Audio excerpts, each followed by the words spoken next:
this video. So, what is the Antarctic problem? It is the fact that independent travel is not allowed below the 60th south parallel in any reasonable manner to make any determination as to whether Antarctica is the shoreline boundary circumscribing the known world, or whether Antarctica is simply a continent a little north of the true but unnamed southerly shoreline of the Earth's oceans. For all we know, Antarctica may be an infinite plain that is uninhabitable at further distances. Again, we don't know. But, as I will describe in this video, I suspect that Antarctica is the shoreline circumscribing the known world due to the unbelievable restrictions placed on travel there. Excluding a couple of questionable claims, the total lack of north-south circumnavigation only proves the same. But if I'm not allowed by our governments to independently travel below the 60th south parallel and then to traverse Antarctica over 6,800 miles, then I cannot take a picture of a theoretical edge, dome, or those other lands beyond the South Pole, whatever the case may be. But you probably don't quite grasp how much area is really being blocked off under the Antarctic Treaty System. The Union also ratified the treaty, and did so from the beginning on December 1st, 1959. Do you really think the Soviets were truly concerned about the penguins and the fragile Antarctic environment? In other words, America, the USSR, and the rest of the major countries of the world remain partners in generally closing Antarctica throughout most of the so-called fake space race, the Cuban Missile Crisis of 1962, the fake moon landings, most of the Cold War, the Vietnam War, the Six-Day War, the Soviet-Afghan War, and the collapse of the Soviet Union, which at that time Russia continued as a signatory in 1992. That's some peculiar cooperation transcending international conflicts, don't you think? Do you really think that the vast resources and strategic military benefits of Antarctica were multilaterally put aside because of penguins? Even North Korea has been a signatory since 1987. For some strange reason, the Antarctic Treaty has remained sacrosanct for nearly 60 years, regardless of worldwide conflicts. For the reasonable, objective person, alarm bells should be going off right now. As I was preparing this video, I found something else that's interesting. Out of all the flags of all the countries across the Earth, can you guess which one only shows a map of the country as the emblem of the country? You guessed it. Only one. Antarctica. Yeah, the one country they want you to know the shape of. That doesn't reek of programming, does it? Let me make this clear from the beginning. Travel to Antarctica is more difficult than travel to a military base. Sure, the military base may have a visitor shop near the entrance, but if you go beyond that visitor shop or another designated travel area without clearance, you're going to get arrested, or something worse. I'm sure I already have a few globe shills ready to pounce, armed with various inanities to counter my statement, but let's ignore the global spin. This video is about evidence and facts and the reasonable assumptions based thereon. So let's decide to take a theoretical trip across Antarctica to find the edge, if any. I'm not talking about going to the visitor center along the edge of Antarctica, or an overly expensive cruise to a small ice shelf along the edge with a small excursion, or a flight to one of the multiple ceremonial poles, and then straight back again. Yeah, that's not strange at all. I must reiterate, because I will get a dozen comments telling me to take a cruise or that someone's best friend went to Antarctica.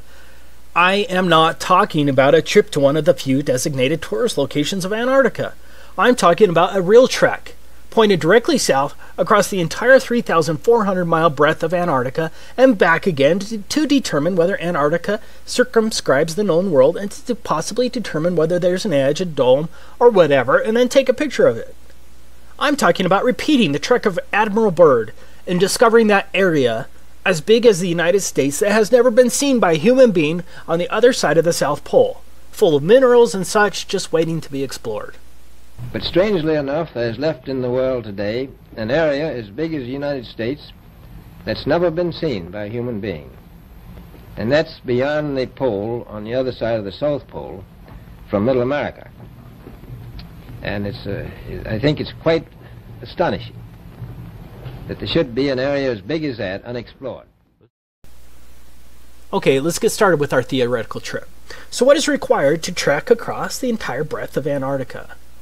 Now, I'm in the United States, and so we're going to examine it from the position of a slave of the U.S. But the rules are going to be the same for all 53 signatory countries of the Antarctic Treaty, and everyone else, since these countries all enforce the same provisions. To begin with, we need to understand that anything below the 60th south parallel is referred to as the Antarctic Treaty Area. What does that mean? That means I'm generally not allowed within hundreds of miles of Antarctica, from approximately 400 to 900 miles, without obtaining a permit to do so. Now, the U.S. government has recorded that some sailors have seen the mountain ranges of Antarctica at 300 miles distance while sailing. Of course, 300 miles should be impossible on the globe with a curvature drop of 11.4 miles, but the 60th parallel is between 400 and 900 miles away from the shoreline of Antarctica.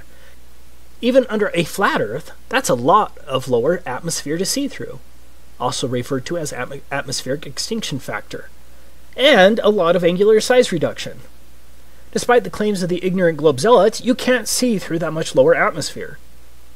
In other words, I can't even see Antarctica from the ocean without first obtaining a permit from the U.S. State Department, or whatever department that controls that in your country.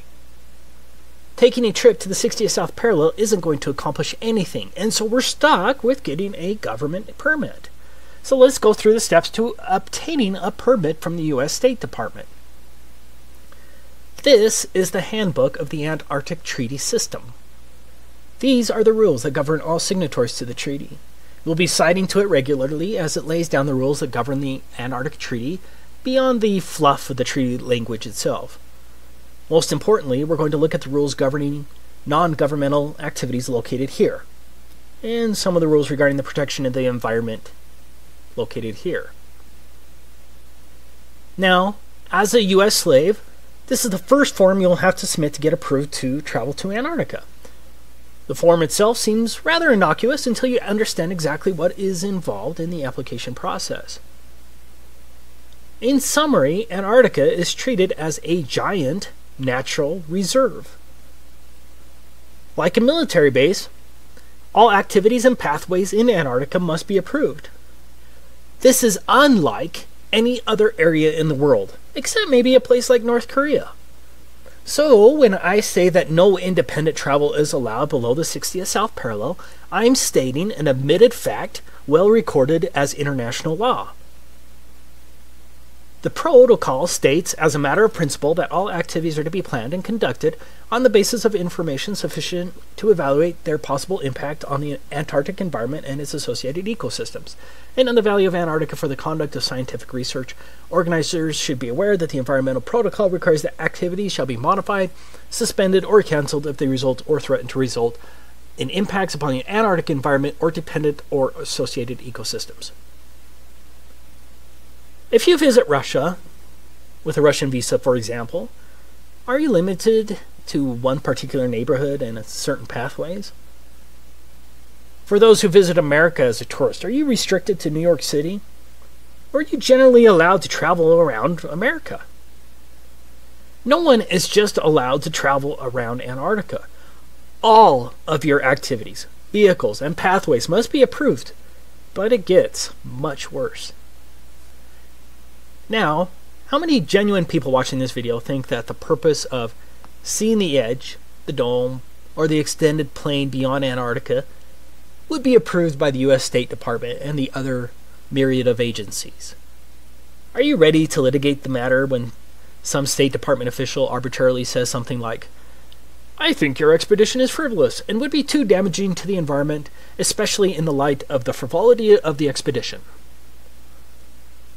I don't think a court will overturn that decision, especially when treaty law supersedes any rights you may think you have. So, we're going to have to come up with some fake expedition that will somehow get approved. Let's say we're a tree-hugging Luciferian geologist conducting a comprehensive analysis of the global carbon footprint on Antarctica and its flora and fauna. I think that sounds plausible, and so we could hypothetically fake our way in with respect to our purpose, but it will be tricky. Okay, I'm not advocating that anyone break the law. This is all theoretical. That brings us to the next point.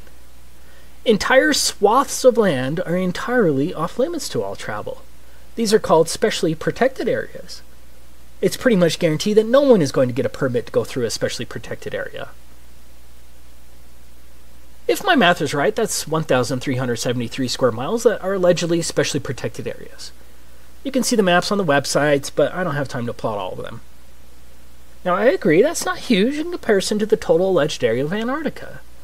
But I believe there's a distinct possibility that those swaths of land could be coordinated in such a way as to prevent me from going through Antarctica easily.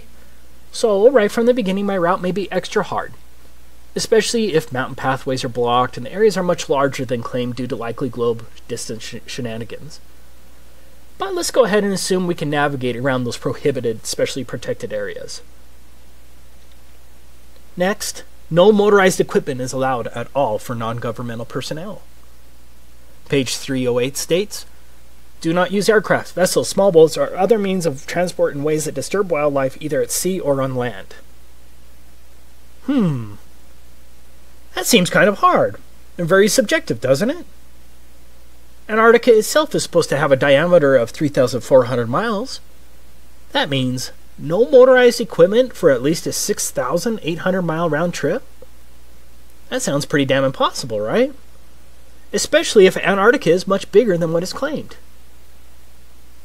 What about sled dogs? Surely they'll be allowed. What's that? Sled dogs aren't even allowed? Okay, so our trip is now limited to a very long hike in insanely harsh conditions over an extreme rise of elevation. On a side note, Antarctica has the highest average elevation of any alleged continent, but I'm sure that's just coincidence, right? But getting back to our insane trip, we not only have to walk at least 6,800 miles, mostly depending on when we need to turn around, we must also tread extremely lightly as walking on plants in Antarctica is prohibited. I can't damage plants or frighten wildlife on a 6,800 mile journey in a wilderness? I wonder if the Lewis and Clark expedition was limited by such requirements. Good luck traversing 6,800 miles on foot without damaging plants or frightening wildlife with no motorized equipment. I'm not saying that we couldn't figure out a way to get around these big issues, or maybe we could just, theoretically ignore the issues once we get there, but again, I'm not advocating that anyone break the law. I'm saying that these are listed enforcement rules under the Antarctic Treaty System.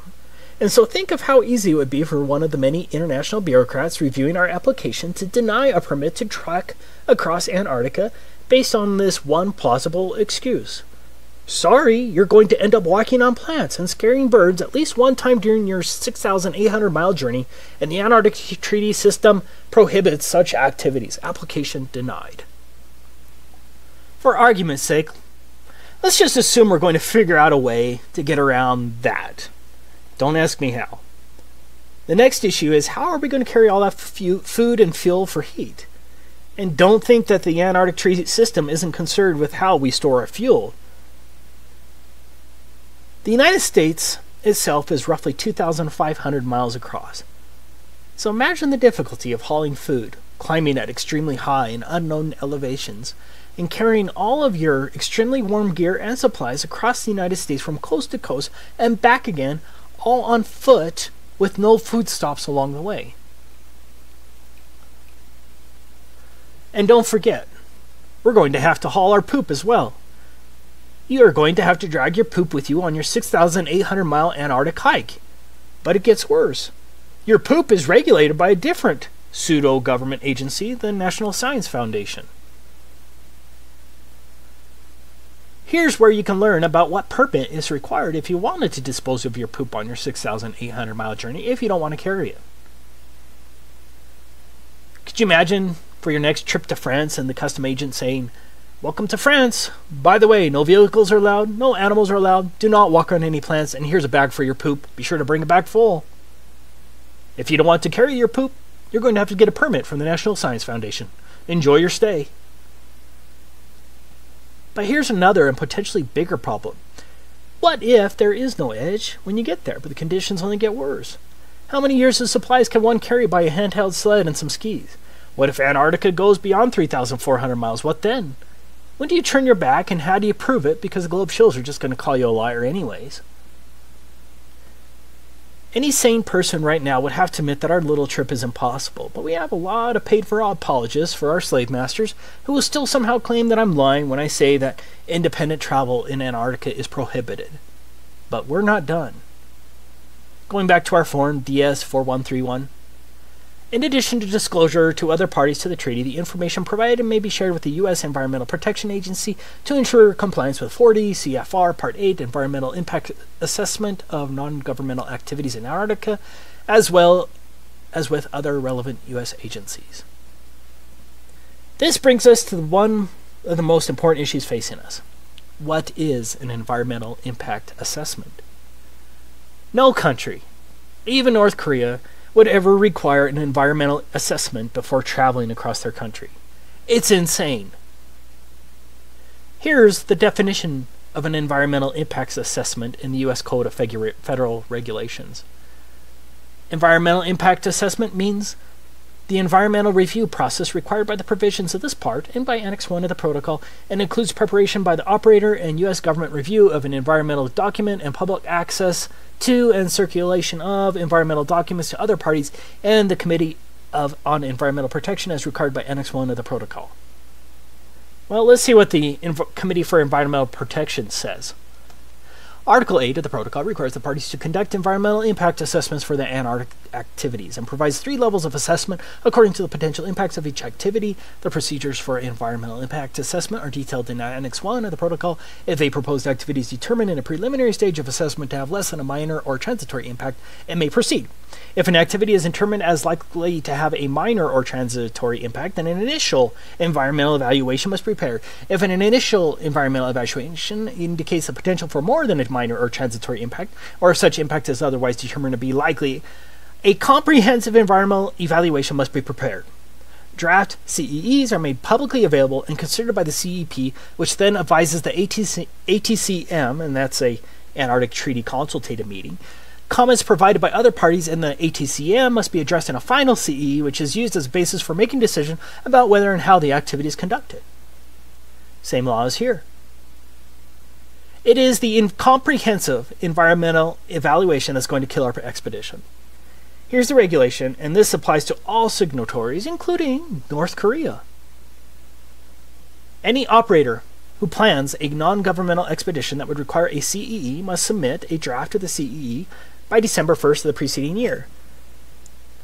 Within 15 days of receipt of the draft CEE, EPA will send it to the Department of State, which will circulate it to all parties to the protocol, and forward it to the Committee for Environmental Protection established by the protocol, and publish notice of receipt of the CEE and request for comments on the CEE in the Federal Register, and will provide copies to any person upon request.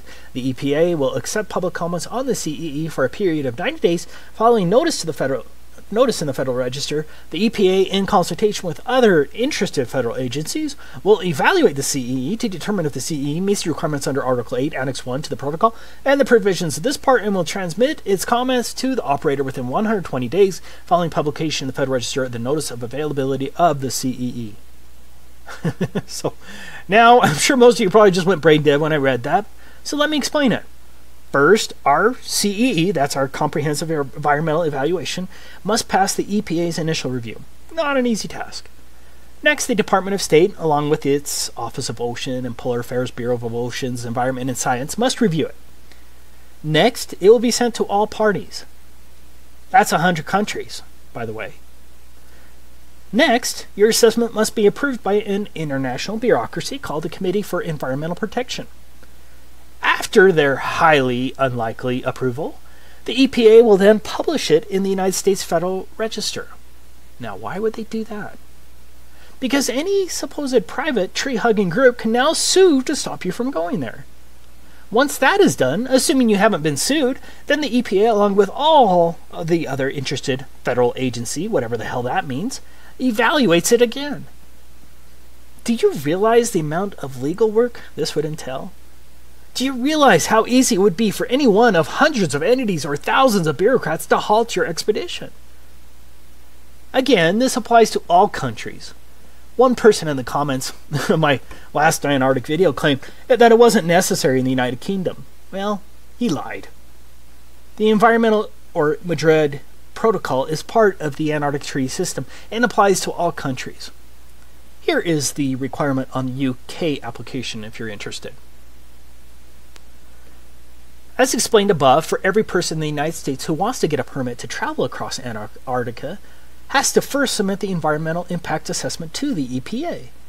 You know, the freedom-loving EPA. Beware! Beware! Time is short! EPA! EPA! EPA! Believe me! Believe me!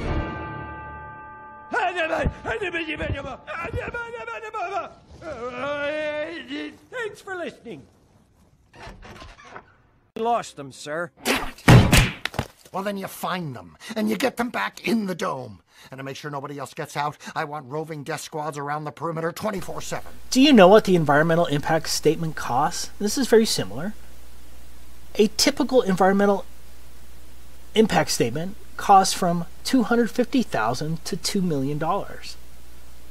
And those are a lot easier than this comprehensive environmental analysis required under the Antarctic Treaty. For us, the biggest problem is that you would have to incur the expense of the environmental impact assessment before you know if you're denied, due to whatever arbitrary claim a bureaucrat can think of. Do you see how difficult this environmental assessment will be? How would one know the environmental impact on an area which you've never been to, and very little information would be available? With a normal environmental assessment, you'd be able to send an engineering firm to the location to make the assessment with attorneys who would draft the statement. In this case, you can't send an engineering firm all the way to Antarctica, and so you have to hire Antarctic experts who have been to the same places you're planning on walking through. Now, how many of those do you think there are? I say that we can safely assume that the price of getting an environmental impacts assessment approved by the EPA and the international agency would cost millions, assuming no supposed private group sues you once it's published in the Federal Register. Do you have more than $2 million to spend for an environmental impact assessment? And then, what if the EPA or the Committee for Environmental Protection or one of the other agencies says no? Maybe that not enough information was provided. Are you ready to spend another $2 million to fight that in court? But you still have to have your purpose approved. Do you see the problem there? You would likely spend millions on getting the environmental impact statement, only later to have some official at the International Committee for Environmental Protection reject your purpose in Antarctica.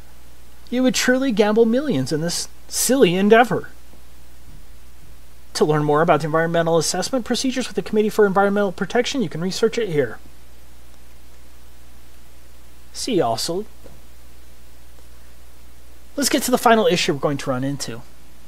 7 countries claim territorial rights to various parts of Antarctica.